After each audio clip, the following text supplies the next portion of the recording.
C'est pour promouvoir la conservation et la gestion durable des ressources halieutiques que le gouvernement de la transition a interdit à travers un décret l'importation, la fabrication, la vente et l'utilisation du filet monofilament en nylon dans les différents ports de pêche en Guinée. Avant la prise de cette décision, les pêcheurs artisanaux ont d'abord tenu une réunion à cet effet. Le responsable de la jeunesse du port de Dabondi revient sur cette rencontre. Koukoude, Kamsar, Bongolon.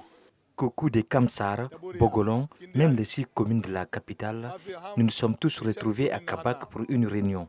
Il a été convenu à l'unanimité d'utiliser prochainement le filet numéro 30 et 35.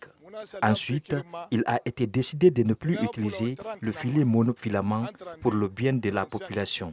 On s'est réjoui vraiment de cette décision du gouvernement.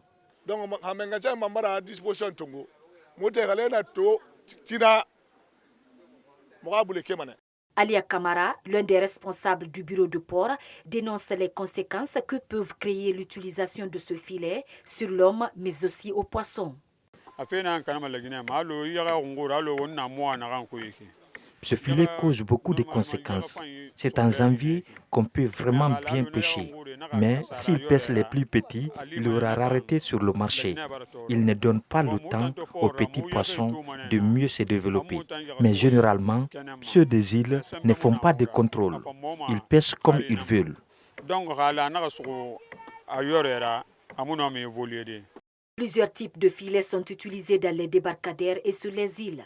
Mais le numéro 30 est celui qui est conventionnel et recommandé aux pêcheurs afin de sauver les ressources halieutiques et pour faire profiter la génération présente et future. Les autorités doivent faire des patrouilles dans les ports pour le respect de cette décision. Tous les chefs de port doivent y veiller strictement sur l'utilisation de ces filets nuisibles.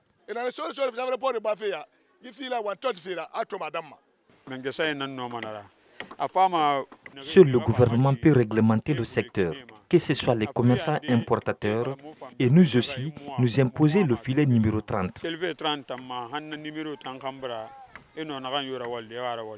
Dans ce décret lu à la télévision nationale RTG, la date butoir pour la mise en application de cette décision est de 3 mois. Le non-respect de ces dispositions du décret sera puni conformément aux lois et règlements en vigueur.